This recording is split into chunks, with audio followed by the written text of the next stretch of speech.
এখানে কোরআনে কারিমে সূরা বানী ইসরাঈলের ৭০ নম্বর আয়াতের প্রথম অংশে বলা হয়নি যে পৃথিবীতে শুধু মুসলমান যারা তাদের সম্মান আমি আল্লাহ বাড়িয়ে দিয়েছি, না, মানুষ যারা তাদেরই সম্মান আল্লাহ দিয়েছেন। তো মানুষের সম্মান নষ্ট করার জন্য সবচাইতে বেশি এই পৃথিবীতে যারা চেষ্টা চালিয়েছে তারা ছিল স্বৈরাচার। আপনি সেই রানী বিলকিসের ওই সমস্ত ঘটনাগুলো কোরআনে আল্লাহ দিয়েছেন, সেখান থেকে ফেরাউনের যে সমস্ত জীবনীগুলো আমরা অনেকে শুনি, জানি, পড়ি, এমনকি নব্য ফেরাউন যারা বিদায় নিয়েছে তাদেরও আমরা দেখতে পাচ্ছি। ইন্নাল মালুকা ইযা দাখালু ক্বরিয়াতান আফসাদুহা ওয়া জাআলু ইজ্জাতা আহলিহা আদিল্লা ওয়া কাযালিকা ইয়াফআলুন।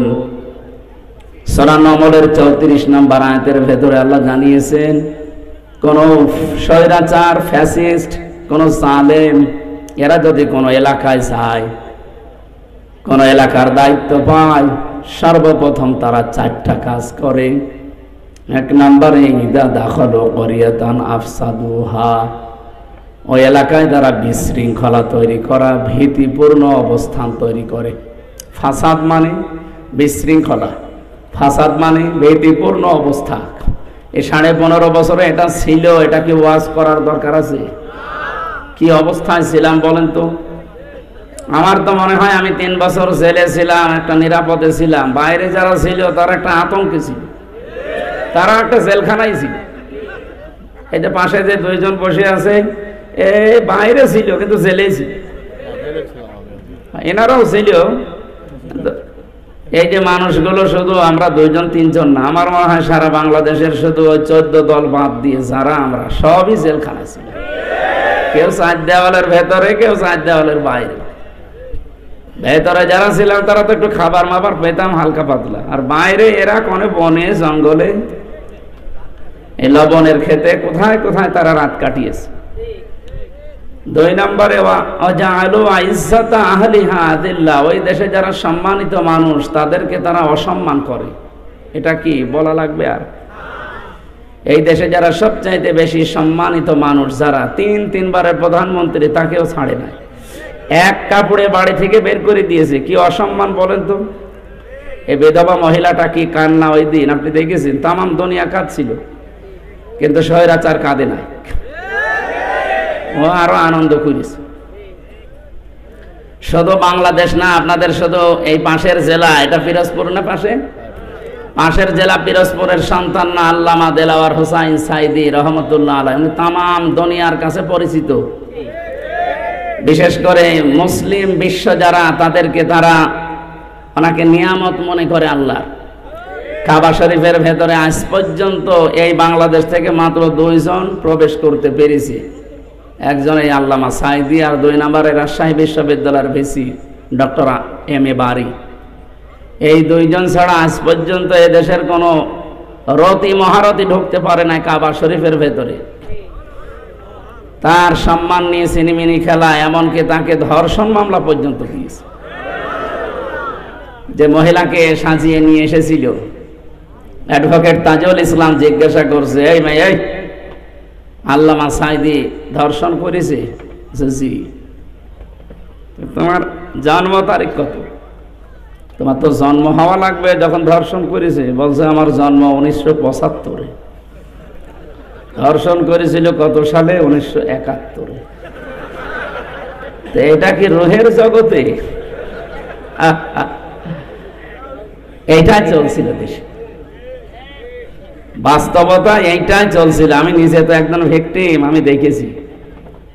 আমার বিরুদ্ধে যে সাক্ষীগুলো নিয়ে এসেছিল আদালতে 4 জন, জীবনে না আমি ওদেরকে দেখেছি, না ওদের নাম শুনেছি, না ওদেরকে আমি চিনি। এই মানুষগুলো পরবর্তীতে আগস্টের 5 তারিখের পরে এসে ক্ষমা চেয়ে গেছে, বলছো হুজুর মাফ করে দিয়ে, টাকা পেয়েছিলাম, হালাল করার জন্য গিয়েছিলাম। কি আশ্চর্য দেশ চলছিল বলেন। সারা দেশে এইটাই চলছিল, আর ওরা পৃথিবীর মডেলদেরকে দেখাতো যে আমরা ন্যায় বিচার করছি। এর নাম ন্যায় বিচার। ডাক্তার জবাইদা রহমান, এই মহিলাটা আজ 17 বছর মায়ের দেশে, অথচ তার 3 বছর সাজা লাগিয়ে, তার তো জেল খাটা লাগে নাই, বেকার সাজাটা লাগিয়ে কি করলেন? এই যে এখন তামাম দুনিয়া প্রমাণ পাচ্ছে যে এটা পুরা ডাহা মিথ্যা কথা। তার স্বামীর নামে যাই দিয়েছেন, এই হালকা পাতলা মানুষ বিশ্বাস করতেও পারে, না করতে, সে একটা মহিলা মানুষ, সে 17 বছর বাইরে, তার নামে এরকম মিথ্যা। এই জন্যই তো আজ পৃথিবীর মানুষ এই যে নিষিদ্ধ হওয়ার দাবি এমনি ওঠে নাই, অনেকগুলো কারণ আছে। প্রায় 4500-র উপরে মানুষ পালিয়েছে, সব এই দাদাদের দেশে, বিভিন্ন দেশে যারা আছে, এই মানুষগুলোর হাতে কিছু নেই, কিন্তু ব্রেন তো নষ্ট হয়নি, ব্রেন তো ঠিক আছে। তারা ওখানে বসে বসে ষড়যন্ত্র চালাচ্ছে। এটা গত পরশু দিনের রিপোর্ট, আগস্টের 5 তারিখ থেকে এই মে মাসের 8 তারিখ পর্যন্ত 28 বার ওরা চেষ্টা চালিয়েছে এই দেশকে অস্থিতিশীল করার জন্য, একবারও সফল হতে পারেনি। কেন পারেনি বলেন তো? না, এখানে কথা হচ্ছে,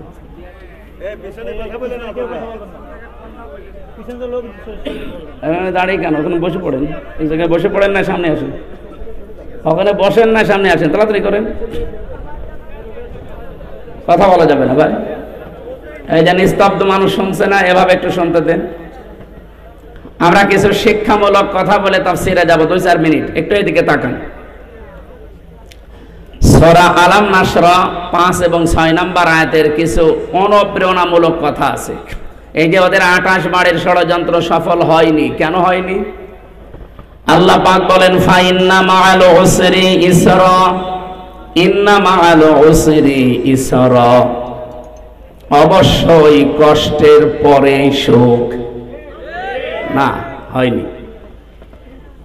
আপনি আলেম, আমি ভুল বলবার আপনি ঠিক বলবেন মানে?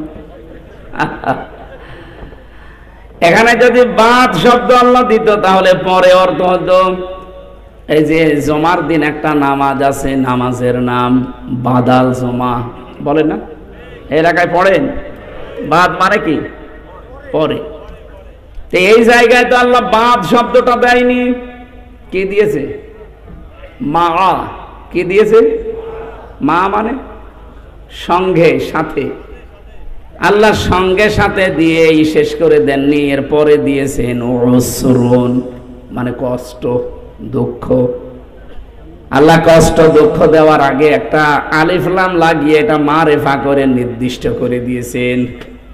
কিন্তু এর পরের শব্দ ইসরা, এটার আরবি অর্থ, বাংলা অর্থ সুখ, শান্তি, স্বস্তি, নিরাপত্তা, কল্যাণ, 33টা অর্থ আছে। কিন্তু এই শব্দের আগে আপনি আর আলিফ লাম পাবেন না। পরা কোরআন শরীফে যেখানে আল্লাহ উসরুন দিয়েছেন, দেখবেন আলিফ লাম লাগিয়ে ওটা নির্দিষ্ট একটা কষ্ট। কিন্তু ইসরা যেখানেই পাবেন আলিফ লাম নেই। আমি চিন্তা করেছিলাম আয়াত নিয়ে, কেন আল্লাহ দিলেন না? একটা দুইটা না, ভার্সিটিতে থাকাকালীন প্রায় 42টার উপরে আমি তাফসির এক জায়গায় মিলিয়েছি, একটাতে শুধু এর জবাব পেয়েছি, তাফসিরে ফি জিলালিল কোরআন।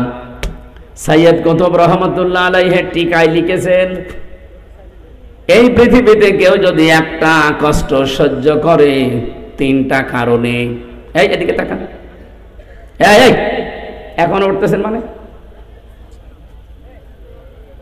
এরকম ছাত্র ভেতরে বসতে দেন কেন?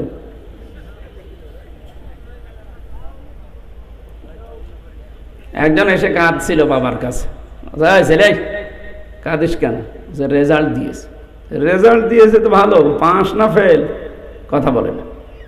পাস করেছিস না ফেল করেছিস? কথা বলেন। এই কানের নিচে 2টা দিয়েছে। আচ্ছা আব্বা, ফেল করলে তো কথা ছিলাম 5-এ, নামিয়ে দিয়েছে 3। এখন আমার 5-এ উঠতে আরো 2 বছর লাগবে। আমি কি মনের দুঃখে এমনি কাঁদতেছি যে আমি কেমন রেজাল্ট করলাম, যে স্যাররা রাগ করি আমারে ওই ক্লাসেও যদি থাকতে দিত তাও তো 1 বছর থাকতে পারত। 3 নামিয়েছে, এখন আমার 5-এ উঠতে আরো কয় বছর লাগবে? এখনো 2 বছর।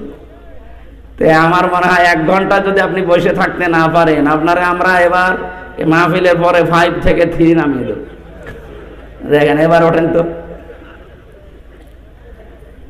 আর বাংলায় কথা বলছি ভাই, 1 ঘন্টা 1.5 ঘন্টা যদি আপনি এক জায়গায় বসে থাকতে না পারেন, ওই রকম মানুষের যদি বিবাহ শাদী দেন, ওর বউ জীবনও টেকবে না। টেকবে? হ্যাঁ, টেকবে না। আপনারা যতই লবণ এলাকার মানুষ হন না কেন, জীবনও বউ টেকবে না, চলে যাবে, শেষে এই বাগেরহাটের বদনাম হবে। যে উঠতে যাবে হাত ধরে 1 ঘন্টা বসিয়ে রাখবে, সে মুরব্বী হোক। এবার আসেন এই আয়াতের মূল শিক্ষায়। আল্লাহ পাক যেহেতু উসরুন ইসরা দিয়েছেন, একটা কষ্ট যদি আপনি দুনিয়ায় সহ্য করেন 3টা কারণে, কয়টা?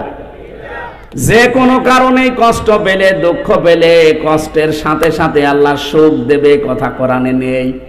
কিন্তু কষ্টটা যদি আপনার 3টা কারণে হয়ে থাকে, মাস্ট বি, আল্লাহ যেহেতু ইন্না দিয়েছেন, মাস্ট বি, অবশ্যই আপনার সাথে আল্লাহ কষ্টটার পরেই শোক একটা একটা করে, কয়টা?